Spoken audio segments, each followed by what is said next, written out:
위치한 곳은 어디일까? 서귀포시 대정읍 신도리, 일주도로 대로변, 그리고 신도 1, 2와 1리, 또 그리고 3리를 잇는 신비한 삼각지대에 위치한다. 또 그리고 걸출한 도로의 교점에 위치하고 있다. 포지선이나 접근성을 가지고는 논하지 마라. 더 이상 손댈 곳이 없다. 물론 신비한 삼각지대는 지금 방금 급조에 만들어낸 것이다. 이런 거 참 잘해. 지목 및 면적, 딱 봐도 한 개 필지가 아니다.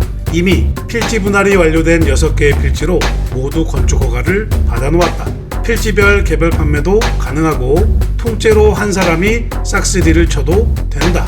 지목은 모두 전, 건축 허가를 모두 받았으니 대지로 봐도 될 것이다. 이해하기 쉽게 왼쪽부터 1번이라 한다. 1번 필지는 415제곱미터 125평이고 2번 필지는 6개 필지 중 제일 커서 1624제곱미터 491평. 3번 필지는 두 번째로 큰 1093제곱미터 331평. 4번 필지는 다시 아담한 442제곱미터 134평이고 5번 필지 또한 아담한 578제곱미터 175평. 제일 마지막인 6번 필지는 제일 작아 369제곱미터 112평이 되겠다. 건축허가를 받았다고 하니 건축허가에 관해 알아봐야지. 건축허가는 아담한 놈과 안 아담한 놈, 그리고 중간은 하는 놈으로 나뉜다. 아담한 놈인 1번, 4번, 5번, 6번의 건축허가 내용은 같다. 용도는 모두 단독주택. 건축물의 총 층수는 지상 2층의 건축물로 철근 콘크리트 구조다. 오수 처리 시설은 침투조인 자체 정화조를 묻는 것으로 허가를 받았고 바닥 면적을 가리키는 건축 면적은 82.96제곱미터 25평이다. 그래서 어쨌든 연면적은 123.60제곱미터 37평이 되겠다. 지상 2층의 건축물의 높이는 7.05m. 주차는 한 대면 됐지 뭐. 앞에 될 때가 너무 많다. 안 아담한 놈인 2번은 덩치에 걸맞게 총 3개 동의 건축허가를 받아놓았고 용도는 단독주택, 지상 1층에 건축허가이다. 그냥 단층으로 넓게 간다는 얘기지. 나머지는 다 똑같고 각 동당 98.52제곱미터로 30평의 넓은 전용 면적을 자랑하고 싶다고 한다. 좀 봐줘라. 단층치곤 꽤 높다. 5.20m. 아마도 다락이 존재하는 듯하다. 그치? 주차는 법정 대수가 6대. 굳이 딱 맞췄다. 잘했어. 중간은 하는 놈인 3번은 중간은 해서 2개 동의 허가를 받아놓았다. 지상 1층의 단독주택의 허가. 얘는 제일 큰 놈의 허가보다 조금 더 크다. 같은 30평이라도 98.85제곱미터. 허라 높이도 더 높다. 6.45m. 얘한테 다락이 있을 것 같다. 쟤는 없고. 차차 확인해 보면 되겠지 뭐. 주차는 법정 대수인 3대를 만족했다. 잘했어. 가격, 정보.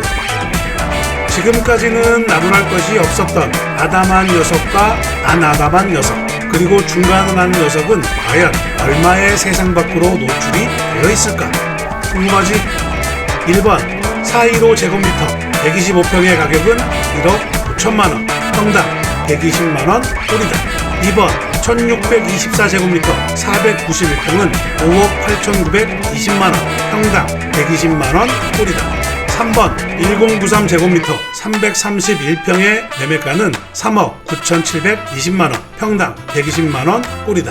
4번 442제곱미터 134평은 1억 6,080만원, 평당 120만원 꼴이다. 5번 578제곱미터 175평은 2억 1천만원, 이것 또한 평당 120만원 꼴이다. 6번 369제곱미터 112평은 1억 3,440만원, 평당 120만원 꼴이다. 어떻게 다 120만원이냐? 크나 적으나 지할통만 하나? 다 똑같은 조건과 유사한 상황이면 뭐 그럴 수도 있지. 용도 지역 및 지구, 그리고 구역. 크던 작던 중간이던 모두 계획관리지역이다. 건폐율 40%, 용적률 80%, 4층 이하까지 건축이 가능하다. 관리지역은 모두 3가지. 그 중에 제일 좋은 게 계획관리지역. 뭐 더 필요한 거 없지? 다른 법령 등에 따른 지역지구, 그리고 구역. 크던 작던 중관이던 모두 전부가 가축사역 제한구역이다. 그리고 전부가 건축계획 심의 대상 구역으로 허가 전에 미리 심의를 받으라는 건데 이미 받았으니 패스. 경관보존지구와 생태계 그리고 지하수 자원 또한 특이사항이 없다. 또 패스. 접한 도로, 접해 있는 도로에 대해 듣고 놀라지들 마라. 이미 짐작을 했겠지만 죽인다. 장장 지적공부상 50m 폭의 일주도로에 접해 있다. 대단하다. 그냥 일주도로만이 아닌 옛날 일주도로와 새로운 일주도로가 교차하는 교점에 자리한다. 크던 작던 중간이던 일단 대단하다. 농지 취득 자격 증명의 여부. 큰 거든 작은 거든 중간 거지든 모두 건축허가를 받았지만 농취는 필요하다. 그렇다고 전입신고까지는 필요 없다. 농지 전용에 의한 농취 신청이다. 단 신청 전에 건축주 명의 변경이 필요하다. 왜일까? 이걸 또 얘기해. 시간 관계상 생략. 추천 용도. 누가 봐도 그림 같은 도로에 접해 있고 그림 같은 무언가를 만들 준비까지 해놓았다. 컨셉을 어떻게 잡아 발전적인 방향을 제시하면 좋을까? 심각하게 고민 좀 해보자. 혹시 알고들 있는가? 이곳은 노을 맛집. 주황빛 하늘 아래 노을이 참 맛있는 곳이다. 이런 곳에 한번 살아봐. 허가받은 내용 그대로 단독주택을 짓고 조용하고 고요하게 지내보자. 중간은 하는 놈이나 아담하지 않은 놈을 구입해 내가 원하는 평면과 모양을 갖춘 활용도 짱짱한 설계를 갖춘 복합 건물을 짓는 것은 어떤가? 하나는 내가 쓰고 나머지는 팔던가 임대를 주던가. 그건 그때 가서 심각하게 고민해보자. 1층엔 일종 은생을 갖춘 상가주택을 짓고 2층 한켠엔 내가 살면 된다. 1층의 용도는 크게 정해져 있지 않다. 그때그때마다 다를 것이니 일도 고민할 겨를이 없을 것이다. 노을 맛집으로 불리는 제주도에서 단연제일은 제주도 서남 쪽의 정점 신도리. 2층에서부터는 수평성 위로 사라지는 노을의 마법을 눈으로 직접 확인이 가능할 것이다. 작지만 작은 고추도 때로는 매운 법. 작다고 무시하면 잘못된다. 작아도 할 건 다 하고 될 건 다 된다. 참고도 될 것이니 뭐가 두려울 것인가? 아무리 좋은 집과 아무리 좋은 땅도 금리가 오르고 물가가 오르니 분위기가 점점 과당이 돼가고 있다. 꽁꽁 얼어붙은 부동산 시장에선 쨍길 줄 아는 자가 진정한 위너. 왜 이 단순한 진리를 이해하지 못할까? 부동산은 바로 이럴 때 사야 한다. 일단 쨍겨놓고 추이를 지켜보자. 제발. 토지의 생긴 모양들은 이렇다. 중간은 하는 놈, 아담한 놈, 그리고 안 아담한 놈. 생긴 대로 분할을 하다 보니 저렇게도 생겼고 이렇게도 생겼다. 근데 삼각지에 있는 것과 양쪽 도로의 교점에 있는 것은 매한가지. 걸리는 거, 찝찝한 거 하나도 없다. 컨셉만 어떻게 잡을지 고민해보자. 출발. 컨셉을 어떻게 잡을까? 길목이 이렇게 짱짱하게 좋은데 말이다. 또 저리 맛 좋은 노을은 어찌할꼬. 이곳은 노을 맛집. 주황빛 하늘 아래 노을이 참 맛있는 곳이다. 모두 이렇게 6개의 필지. 알기 쉽게 아담한 놈, 안 아담한 놈, 적당한 놈이라 생각하면 편하다. 모두 허가를 받아 놓았으니 그대로 짓던지 설계 변경을 하던지 싹 뒤집고 다시 하던지 모두 나중에 스스로가 선택해 알아서 할 일. 이젠 그리 중요한 것이 아니다.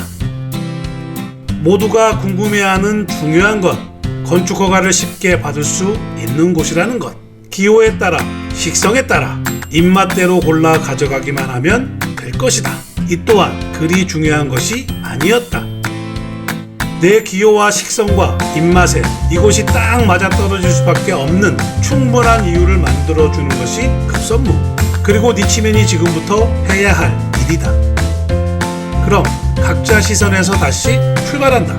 니치맨은 어떻게든 잘 포장해서 당신이 꼭 이 땅을 사야 하는 이유에 대해 설명을 하고 당신은 그 말에 혹 해서 이 땅을 꼭 사야만 하는 거다. 오케이? 이러면 얼마나 서로 편하고 좋겠는가. 하지만 현실은 그리 녹록지 않지. 먹고 사는 게 그리 쉽지는 않지. 알지. 그래도 명세기 전문 공인중개사, 법인중개업체의 대표자.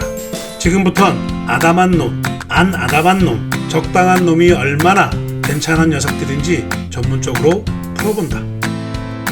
서귀포시 대정읍 신도리 일지도로 대로변에 위치하고 있다. 포지션이나 접근성을 가지고는 논하지 마라. 더 이상 손댈 곳이 없다. 이미 고지한 대로 신도 1, 2와 1위 그리고 3리의 삼각지점을 잇는 길목에 있다. 이곳을 신비한 삼각지대라 표현을 하였다. 그리고 지금 막 급조했다고 둘러대기도 했다. 과연 그랬을까? 물론 10%만 뻥이었다. 그렇다면 왜 니치메는 10%의 뻥을 치고 90%의 진심을 얘기했을까? 궁금하지? 궁금 좀 해줘라. 나 궁금해하니까 할 수 없이 천천히 알아보기로 한다. 50m 폭의 현재 일주도로와 옛날 일주도로가 교차하는 교점에 자리한다. 부동산학의 관점에서는 옛것과 새로운 것을 상징하는 이 두 도로의 집합을 아주 특별한 의미로 해석을 한다. 바로 길목이라 해석하고 길목에 해당하기 때문이다. 얼핏 설핏 대충 듣고 넘기기엔 길목이 주는 의미는 상당히 크다. 잘 듣자. 그럼 길목이란 무엇인가?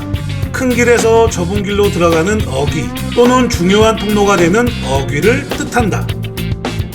어떤 시기에서 다른 시기로 넘어가는 때를 설명할 때에도 길목이라는 단어를 사용하는 것으로 보아 길목이라는 단어가 내포하고 있는 진정한 의미는 아주 유용하고 상당히 심오하다 할 수 있을 것이다. 결국 길목이란 어떤 장소나 어떤 시기의 첫 시작을 의미하는 상징적인 단어이다. 지금까지 우리는 길목을 의미하는 바로 여기 신비한 삼각지대에 지나친 관심을 가져야만 한다. 좀 더 정확하게 표현하자면 지금은 보이지 않는 가려진 길목 상권에 중점을 두어야 한다. 신도 1, 2와 1위 그리고 3리로 한정돼 설명을 했지만 사실 그 방면은 더 크다. 크게 본다면 신도 포구를 중심점으로 두고 서귀포시 대정읍 무릉 1, 2와 제주시 한경면 고산리를 잇는 길목의 중심에 있다고 설명을 해야 적당하게 알맞을 것이다. 상권의 크기와 질을 떠나 시와 시의 경계를 잇는 길목, 상권의 시작과 끝을 지나 다음 상권의 시작점이 되는 길목. 그런 곳은 늘 높은 자산적 가치를 갖는다. 단 큰 길과 좁은 길이어야만 하고 큰 길과 큰 길이거나 좁은 길과 좁은 길은 아니 된다. 명심하자.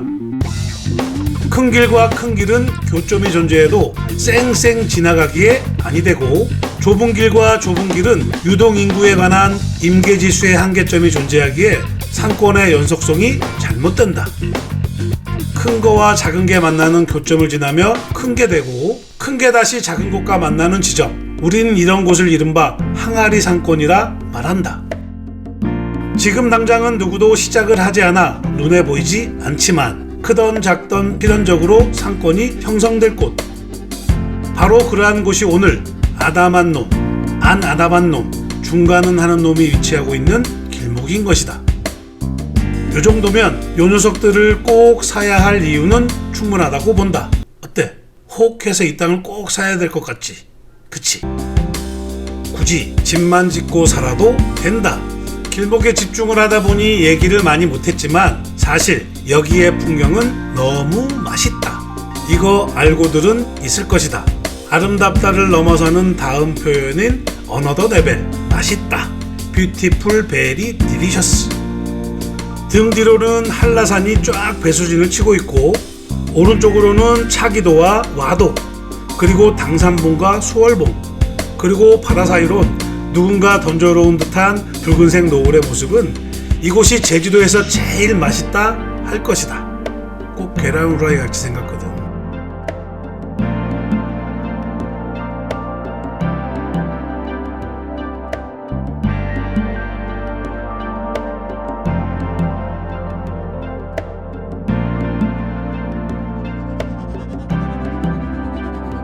사실 상권을 큰 테두리로만 바라볼 필요는 없다. 크던 작던 옹기종기에 모여있다면 바로 그것이 상권. 판매를 목적으로만 상권을 바라볼 필요도 없다. 우리가 먹고 자고 머무는 주택이 모여만 있어도 상권이다. 크기에 상관없이 그 세력이 미치는 범위 안에 있으면 모두 상권. 내 편이 머무는 자리라도, 단순히 차를 팔더라도, 단순한 공산품을 팔더라도, 단순한 창고로 이용을 하더라도 모두 맡은 바 역할로 활발히 움직여 주기만 하면 될 것이다. 물론 신비한 삼각지대란 말은 분명하게 10%만 급조해 만들어낸 것이다. 참 그런 거 잘해, 갖다 붙이는 거. 이걸 또 얘기해 라고 해놓고 계속 신경이 쓰인다. 처음 듣는 사람은 뭔 소린데? 라고 생각할 수도 있으니 말이다. 그리고 또 여러 번 얘기해줘도 모르는 사람들이 대부분이더라. 내가 설명을 잘 못하나. 건축허가를 받아놨다고 해도 농지취득 자격증명은 필요하다고 했다. 건축물을 허가받은 내용대로 신축하고 중공검사까지 마쳐야 지목이 대주로 바뀌는 것이니 그때까지는 100번이면 100번, 1000번이면 1000번 모두 농지의 발급은 필요하다. 그때까지는 농지니까. 농지취득 자격증명이 뭔가? 제가 농지를 사려고 하는데요. 근데 첫 경험이에요. 증명서 주세요. 라고 하면 줄까? 농지를 구매하려는 자는 구매하려는 농지에 어떤 농작물을 심고 경작해 향후 어떻게 영농생활을 영위할 것인지 먼저 서류로 작성을 하여 그 자격이 있음을 증명받는 문서라 정의하면 된다. 근데 오늘 우리 땅처럼 건축허가 받은 땅에 앞으로 어떻게 영농생활을 영위할 수 있겠는가? 할 수 없지. 이 경우엔 농지 전용에 의한 농지 신청을 하는 거다. 근데 농지는 소유권에 관한 등기 전 신청 시 반드시 첨부해야 한다. 꼭 필요하다는 거다. 그러니 계약을 체결하고 잔금 지급일 이전에 미리 신청을 완료해 발급을 받아놔야만 한다. 근데 쟤는 신청안이 좋다고 하는데 난 갔더니 안 된다고 한다. 왜일까? 녹지지역과 관리지역이라는 용도지역의 차이로 또 나뉘기 때문이다. 녹지지역은 뭐 도시지역 안에 있는 어쩌고 저쩌고, 관리지역은 도시지역 밖에 있는 어쩌고 저쩌고. 이렇게 도시지역 안에 있는 농지냐 밖에 있는 농지냐로 구분을 한다. 도시지역 안에 있는 녹지지역인 농지의 건축허가를 받아놓았다면 건축허가의 명의자의 동의는 여부와 관계없이 농지 전용에 의한 농지 신청과 발급이 가능하고, 도시지역 밖에 있는 관리지역인 농지의 건축허가를 받아놓았다면 건축허가의 명의자와 농지 신청자가 동일인 이어야만 신청과 발급이 가능하다. 그럼 우리 아담한 놈, 안 아담한 놈, 중간하는 놈은 모두 개헷갈리지요. 농지 신청 전에 건축허가의 명의를 내 앞으로 먼저 돌려놔야 한다. 근데 당신 같으면 돈 안 받고 건축허가의 명의를 당신 앞으로 돌려주겠는가? 안 되지, 안 해주지. 그래서 이런 경우엔 대부분 계약금을 지급하고 계약을 체결한 다음에 특정 기간과 비율을 정해 중도금을 지급한다. 중도금을 수령한 매도인은 건축허가의 명의를 매수인 앞으로 돌려주고, 매수인은 내 앞으로 된 건축허가서를 첨부해서 농지를 신청하고 발급을 받는다. 그리고 정해진 잔금 지급일에 잔금을 지급하고 소유권 이전 등기를 신청하면 되는 거다. 참 쉽지? 어렵게 설명한 게 아닌데. 건축주 명의 변경의 기간은 길게는 약 14일 정도 걸리게 된다. 그러니 적어도 잔금 지급일 약 15일 전에는 중도금을 줘야겠지. 그래야 시간에 쫓기지 않고 편안하고 넉넉하게 서로가 편안할 수 있다. 참고하도록 하자. 우리 아담한 놈, 안 아담한 놈, 적당한 놈도 이런 절차로 진행이 될 거다. 오케이?